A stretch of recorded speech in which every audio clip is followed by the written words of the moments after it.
ರಾಜ್ಯದ ಜನತೆಯ ಪರವಾಗಿ ಪ್ರಶ್ನೆ ಮಾಡ್ಲಿಕ್ಕೆ ಬಯಸ್ತೇವೆ. ಪ್ರತಿ ತಿಂಗಳು ಅವ್ರು ಯಾವಾಗಾದ್ರೂ ನಿಗದಿ ಮಾಡಲಿ. ನಾವು 2ನೇ ತಾರೀಕು ಕೊಡ್ತಾರೋ, 5ನೇ ತಾರೀಕು ಕೊಡ್ತಾರೋ, 10ನೇ ತಾರೀಕು ಕೊಡ್ತಾರೋ, it is left on them.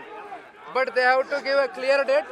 ಯಾವಾಗ ಕ್ಯಾಲೆಂಡರ್ ಅಲ್ಲಿ ಯಾವತ್ತು ಪ್ರತಿ ತಿಂಗಳು ಖಾತೆಗಳು ಜಮಾ ಮಾಡ್ತಾರೆ ಅಂತಕ್ಕದ್ರ ಬಗ್ಗೆ ಉತ್ತರ ಕೊಡಬೇಕು. ಚುನಾವಣೆಗೆ ಆಗಿದ್ರೆ ಇಲ್ಲಿವರೆಗೂ ನಡ್ಕೊಂಡ್ ಬಂದಿರತಕ್ಕಂಥದ್ದು ಅದೇ. MP ಚುನಾವಣೆಯಲ್ಲಿ ಏನಾಯ್ತು, ನಮ್ಮ ಉಪಚುನಾವಣೆಗಳೇನಾಯ್ತು, ಈಗ ರಾಜ್ಯದ ಜನ ಕೇಳ್ತಾ ಇದ್ದಾರೆ.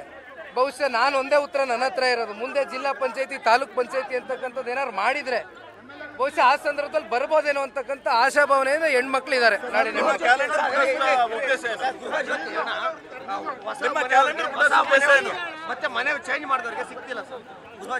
ಗೃಹ ಜ್ಯೋತಿ ಇರ್ಬೋದು, ಗೃಹಲಕ್ಷ್ಮಿ ಇರ್ಬೋದು, ಯುವನಿಧಿ ಇರ್ಬೋದು, ಇದು ಯಾವುದು ಕೂಡ ಸಮರ್ಪಕವಾಗಿ ಹಣ ಬಳಕೆ ಆಗ್ತಾ ಇಲ್ಲ.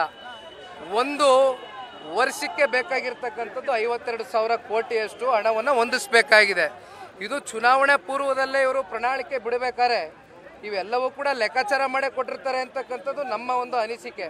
ಆದರೆ ಇವರದೇ ಸರ್ಕಾರ ಹಿಮಾಚಲ್ ಪ್ರದೇಶದಲ್ಲಿ ಮೊನ್ನೆ ದಿನ ಪತ್ರಿಕೆಯಲ್ಲಿ ಬಂದಿತ್ತು, ನೋಡ್ತಾ ಇದ್ವಿ. ಹತ್ತತ್ರ 30,000 ರಿಂದ 40,000 ಕೋಟಿ ಹೆಚ್ಚು ಸಾಲವನ್ನು ಮಾಡಿ ಸಂಪೂರ್ಣವಾಗಿ ದಿವಾಳಿ ಎತ್ತೋಗಿದೆ ಹಿಮಾಚಲ್ ಪ್ರದೇಶ. ನಮ್ಮ ಪ್ರಶ್ನೆ ಇಷ್ಟೇ, ದುಡ್ಡಿದೆಯಾ ದುಡ್ಡಿಲ್ವಾ? ದುಡ್ಡು ಕೊಡ್ತೀವಿ ಅಂತ ಹೇಳಿದಿರಿ, ನೀವು ಕೊಟ್ಟಂತ ಮತ್ತೆ ಉಳಿಸ್ಕೊಳ್ಳಿ, ಅಷ್ಟೇ ನಾವು ಕೇಳೋದು. ಪ್ರತಿಭಟನೆ ಅಂತಕ್ಕಂಥದ್ದು ಇವತ್ತು ಪ್ರಾರಂಭ ಮಾಡಿದೀವಿ ಬೆಂಗಳೂರು ನಗರದಲ್ಲಿ. ಇವತ್ತು ಇಡೀ ರಾಜ್ಯಾದ್ಯಂತ ಎಲ್ಲಾ ಜಿಲ್ಲಾ ಕೇಂದ್ರಗಳು, ತಾಲೂಕು ಕೇಂದ್ರಗಳಲ್ಲೂ ಕೂಡ ಪ್ರತಿಭಟನೆ ಮುಂದುವರಿಸ್ತೇವೆ. ನಾವು ಕೇಳ್ತಕ್ಕಂಥದ್ದು ಇಷ್ಟೇ, ಇವತ್ತು ಸನ್ಮಾನ್ಯ ಸಿದ್ದರಾಮಯ್ಯ ಅವರು ದಯಮಾಡಿ ನಮಗೆ ನಿಗದಿತ ಡೇಟ್ ಅನ್ನು ಕೊಡ್ಬೇಕಷ್ಟೇ. ನ್ಯೂಸ್ ಫಸ್ಟ್ ನಿರ್ಭೀತಿಯಿಂದ ನಿಮ್ಮ ಪರವಾಗಿ.